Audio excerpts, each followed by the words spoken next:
Hi, ఎలా ఉన్నారు? Last second వీడియోలో చూశాను. What a views bro. I hands up to your. ఒక మంచి పని, ఒక మంచి వర్క్ చేసేటప్పుడు ఎంత సపోర్ట్ ఉంటుందో నాకు ఫస్ట్ టైం తెలుస్తుంది. Thank you. మీ నుంచి చాలా తక్కువ ఎక్స్పెక్ట్ చేశాను, నాకు చాలా ఎక్కువ అందించారు. ఈ కాన్ఫిడెంట్ని ఇలానే ఉపయోగించుకుంటూ ఫస్ట్ వీడియోలో 5 క్వశ్చన్స్ చేసాం, సెకండ్ వీడియోలో 6 క్వశ్చన్స్ చేసాం. తర్వాత ఇప్పుడు 12th క్వశ్చన్ నుంచి 21st క్వశ్చన్ వరకు చేద్దాం ఫ్రెండ్స్. ఫిజికల్ ప్రాపర్టీస్ కంప్లీట్ చేద్దాం. స్టార్ట్ చేస్తున్నాం. Physical properties alkanes.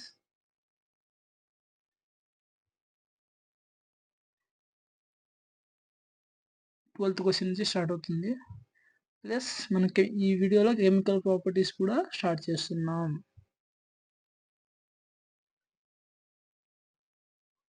Physical properties friends, 12th question. First 3 alkanes are gaseous. True or false అని అడుగుతున్నాడు. The rest are liquids అంటాడు. అంటే first 3 alkanes are gaseous, remaining liquid అంటున్నాడు. Falls. ఎందుకంటే 3 కాదు, first 4 alkanes అన్నవి గ్యాసెస్, మిగతావి liquids, solids. Next 13th question. C5 నుంచి C' ఆర్ లిక్విడ్స్ అంటున్నాడు. అంటే ఇప్పుడు 4 గ్యాసెస్ అంటే 5 నుంచే కదా లిక్విడ్స్. ఎక్కడి వరకు లిక్విడ్స్ అంటే 20 బిలో సెకండ్ ప్రైమ్ నెంబర్ అని గుర్తుపెట్టుకుందాం. 17.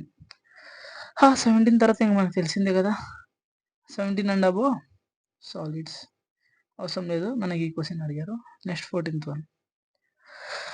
Which increases molecular mass boiling point increases or decreases. అంటే with increasing molecular mass boiling point అనేది ఇంక్రీజ్ అవుతుందా లేదా డిక్రీజ్ అవుతుందా అన్నాడు. ఎప్పుడైనా మాలిక్యులర్ మాస్కి బాయిలింగ్ పాయింట్ అనేది డైరెక్ట్లీ ప్రపోర్షనల్ టు ఇంక్రీజ్ అవుతుంది డెఫినెట్లీ. ఇప్పుడు మనం నెక్స్ట్ క్వశ్చన్ చూద్దాం, దానికి difference. 15th question. The boiling point increases with increasing molecular mass. Okay, boiling point increases with increasing in molecular mass. Okay, దాంట్లో ఏముంది తెలియంది. పైన ఉన్న స్టేట్మెంట్కి 14th స్టేట్మెంట్కి 15th స్టేట్మెంట్ అనేది సపోర్ట్ చేస్తున్నాడు. దాన్ని బాయ్కాట్ చేసే అవసరం లేదు.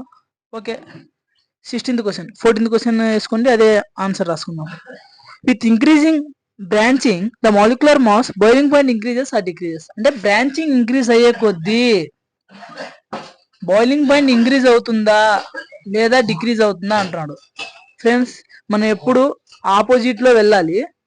బాయిలింగ్ పాయింట్ అనేది ఎప్పుడైనా మాలిక్యులర్ మాస్కి ఇంక్రీజ్ అవుతుంది, దాన్ని రిలేట్ చేసినప్పుడు both are directly proportional to అన్న నినాదాన్ని తీసుకొద్దాం. అదే మనం బ్రాంచింగ్ విషయానికి వచ్చేసరికి ఎప్పుడైనా బాయిలింగ్ పాయింట్కి inversely proportional to, molecular mass కూడా ఇన్వర్స్లీ ప్రపోర్షనల్ టు. అప్పుడు బాయిలింగ్ పాయింట్ బ్రాంచింగ్ ఇంక్రీజ్ అయింది అనుకో, బాయిలింగ్ పాయింట్ ఏమంటాం? Decreases. Okay friends, next 17th question వెళ్దాం. ఇక్కడ among 2 methyl butane and 2,2 dimethyl propane. అంటే మనకు 2 మిథైల్ బ్యూటేన్ అంటే క్లారిటీగా దాని స్ట్రక్చర్ అనేది మన మైండ్కి రావాలా. 2 మిథైల్ బ్యూటేన్ అంటే బ్యూటేన్ అంటే 4 కార్బన్స్ రాసిన తర్వాత ఒక కార్బన్ అనేది బ్రాంచ్ చేద్దాం. 2 మిథైల్ బ్యూటేన్ అంటే సెకండ్ పొజిషన్ దగ్గర ఒక కార్బన్ వేస్తున్నాం. అదే ఆప్షన్లో ఇంకోటి ఏమి ఇచ్చారంటే 2,2 డైమిథైల్ ప్రొపేన్ అంటే రెండో పొజిషన్లో 2 చోట్ల కార్బన్ ఆటమ్స్ పెట్టాలన్నమాట. పెట్టేశాం కదా. చూడండి ఫ్రెండ్స్, ఈ మర్రి చెట్టు అనుకుంటే ఈ మర్రి చెట్టుకి 2 బ్రాంచెస్ ఉన్నాయి. ఇక్కడ చూస్తే బ్రాంచెస్ ఏం లేవు, ఒక బ్రాంచే ఉంది. సో దీనికి బ్రాంచెస్ ఎక్కువ ఉన్నాయి కాబట్టి బాయిలింగ్ పాయింట్ తక్కువ ఉంటుంది. మనం పైన 2 క్వశ్చన్స్ చదివిన దాన్ని అప్లై చేస్తాం. ఓకేనా, ఈజీ అన్నమాట. వాడేం అడుగుతున్నాడు క్వశ్చన్లో, with increasing branching boiling point increases or decreases. Branching increase అయింది, ఇక్కడ బాయిలింగ్ పాయింట్ డిక్రీజెస్ కదా. Yes, with increasing branching boiling point decrease. Okay, last question అడిగారు కదా, 17th క్వశ్చన్. దేనికి ఎక్కువ బాయిలింగ్ పాయింట్ ఉంటుంది అన్నాడు. అంటే బ్రాంచింగ్ తక్కువ ఉన్న దానికి బాయిలింగ్ పాయింట్ ఎక్కువ ఉంటుంది. ఓకే, ఇప్పుడు ఒక పార్ట్ అయిపోయింది. ఫిజికల్ ప్రాపర్టీస్ కంప్లీట్ చేసాం, ఆల్కెన్స్, ఆర్గానిక్. ఇప్పుడు మనం ఎక్కడికి వెళ్తున్నాం? కెమికల్ ప్రాపర్టీస్ దగ్గర వెళ్తున్నాం. కెమికల్ ప్రాపర్టీస్ దగ్గర 18th క్వశ్చన్ వెళ్తే ఆ 18th క్వశ్చన్ ఏమడుగుతున్నా అంటే respective rate of halogen when they react with alkanes in the order of. Halogens మనకు తెలుసు. ఇక్కడ హెచ్సిఎల్ మన ఫస్ట్ వీడియోలో నేను దీని క్వశ్చన్కి కొంచెం ఎక్కువ ఎక్స్ప్లెనేషన్ ఇస్తున్నాను. మీరు నా ఫస్ట్ వీడియోస్ చూస్తే దయచేసి వెళ్ళండి, @కమ్ స్వామి అని కొట్టి ఫస్ట్ వీడియోస్ చూడండి, క్లారిటీగా ఐడియా వస్తుంది. నేను చెప్పాను అక్కడ హెచ్సిఎల్ హాలోజన్ హైడ్రోజన్తో పాటు వచ్చినప్పుడు గ్యాస్ ఎగిరిపోతుంది. హెచ్ఎఫ్ అనేది నాన్ రియాక్టివ్, తక్కువ రియాక్ట్ అవుతుంది. అదే ఫ్లోరిన్, క్లోరిన్, బ్రోమిన్, అయోడిన్ తీసుకునేసరికి F2Cl2 Br2 I2 F2 అనేదే మోర్ రియాక్ట్ అవుతుంది. మనం మాలిక్యూల్ తీసుకున్నప్పుడు F2 Cl2 Br2 I2. Next 19th question, iodination of alkane is fast or slow. Iodination అనేది ఎప్పుడైనా మాలిక్యూల్, మనం పైన క్వశ్చన్కి ఆన్సర్ అడుగుతున్నాడు ఏందబ్బా అనుకుంటాం, కానీ ఇలాంటి క్వశ్చన్సే మనకు నీట్లో వస్తూ ఉంటాయి. Iodination slow. Next 20, tertiary alcohol is really replaced than primary hydrogen halogenation. Tertiary hydrogen true or false అంటున్నాడు. అవును, tertiary hydrogen is tertiary alcohol is more reactive than primary. Yes, more reactive replaced than primary halogenation. Next 21, CH4 plus O2 in the presence of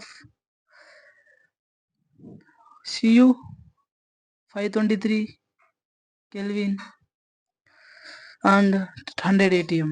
మనం ఇక్కడ తీసుకున్నప్పుడు friends primary alcohol అనేది వస్తుంది, CH3OS. అలాగే thank you. నా వీడియోస్ని చాలా మంచి రెస్పాన్స్ వచ్చాయి.